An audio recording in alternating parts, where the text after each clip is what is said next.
I always believed that when a dog barks, it's because there's something outside. That belief held true until one Christmas night, when my dog stood in the middle of our living room, growling low and staring straight up the staircase. What sent a chill through me was this. It wasn't looking at the door. My wife and I live in a quiet suburban house, one of the last homes before the woods begin. During winter, especially on Christmas Eve, snow piles up so thick that it absorbs sound and makes everything feel distant and muted. We don't have children, just a dog we've had for years. One that knows every creak of the house and every normal sound it makes. Until that night, he had never reacted strangely. That Christmas Eve started normally. We ate dinner early, watched an old holiday movie, and went to bed before midnight. Before turning in, I checked the front door, the bike door and the basement entrance, turned on the alarm system, and glanced at the outdoor cameras. Everything looked fine. Outside, snow was falling steadily, glowing under the streetlights.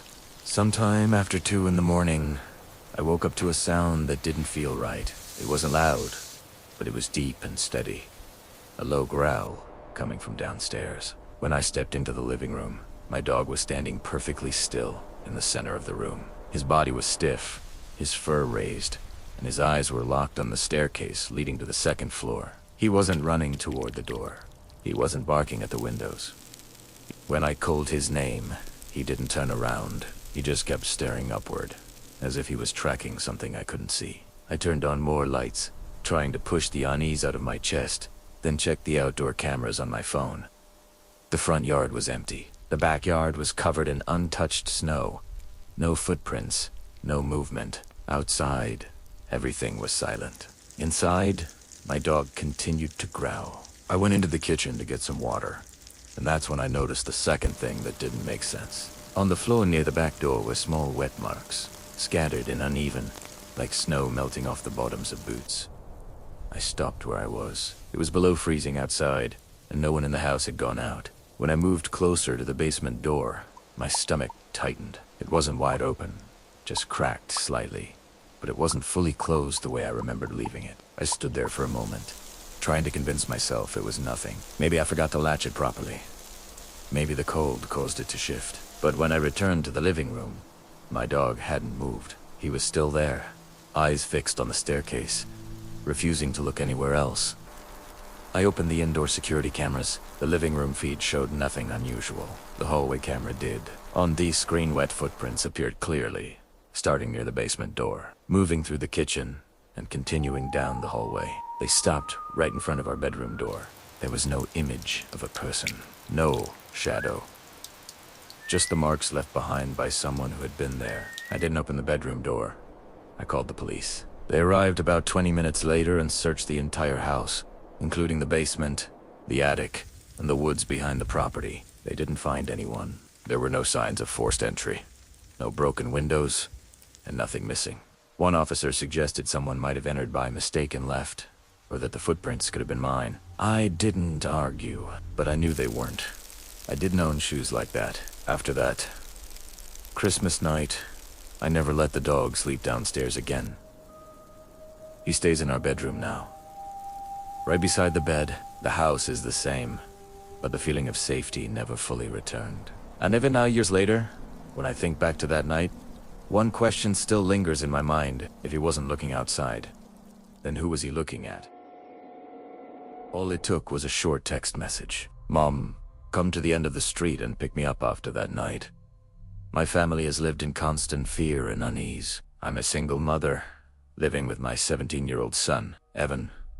We're in a quiet suburban neighborhood, the kind with cul-de-sacs, low fences, and neighbors who believe nothing bad ever really happens. This took place 2 years ago, on the night of December 23rd, just 2 days before Christmas. The snow was falling, lightly, not thick enough to hide footprints, but enough to make everything feel unnaturally quiet. That evening, Evan went over to a friend's house. He said he'd walk and promised to be home before 10. I stayed in by myself, wrapping Christmas gifts, getting food ready, playing soft music in the kitchen. Everything felt normal, calm, familiar, like any other night. Around 9:45 p.m., my phone buzzed. A text came in from Evan's number. It was short. "I'm gonna be late. The car broke down. I'm pushing it closer to the street. I didn't question it. Evan often borrowed his friends' cars, and the way it was written sounded exactly like him brief. No emojis, no extra emotion. I texted back asking where he was. The reply came almost immediately, saying he was near the end of the street and asking me to come get him. I stood in the kitchen for a few seconds, thinking about the snow, thinking he was probably cold and tired. Then I put on my coat, slipped on my shoes, and stepped outside. The end of the street was darker than I expected. The nearest streetlight was far away, and the thin snowfall reflected a dull glow. Evan wasn't there. There was no car. I called his name once, then again, but there was no answer. That's when I started to feel uneasy. And in that exact moment, I realized I had left my phone inside the house. My first instinct was to turn around and hurry back so I could call him. But when I was just a few steps from the side door of the house, I stopped. The door was slightly open. I knew for a fact I had closed it before I left. There was no strong wind. No reason it should have opened on its own. The lights inside were still off. There was no sound. What I felt then wasn't immediate panic. It was the sudden, clear awareness that something was wrong. I hadn't even reached the door when someone suddenly rushed out from inside the house. He looked straight at me and smiled a strange, unsettling smile that made my heart feel like it dropped out of my chest and my body go stiff. Then he shoved me hard, knocking me down into the cold snow, and ran past me along the side of the house, disappearing into the darkness behind it. I lay there, my heart racing, icy snow soaking through my coat. The first thing I thought about wasn't myself, it was Evan. I forced myself to calm down enough to make the call, and the police arrived shortly after. They found no signs of forced entry, no broken windows, no damaged locks. The door had been opened, cleanly too clean.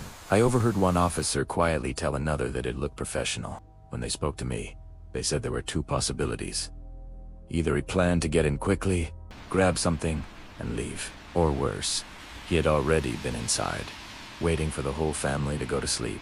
The way they said it'd come, almost casual, chilled me more than the fall itself. Then they asked where my son was. I couldn't answer right away.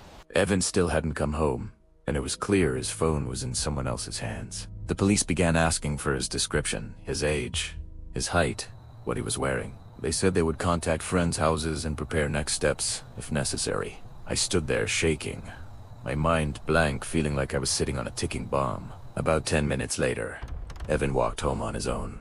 He was completely confused. He said he'd never sent any messages and had no idea where his phone had gone. He thought he might have left it somewhere or dropped it on the way back.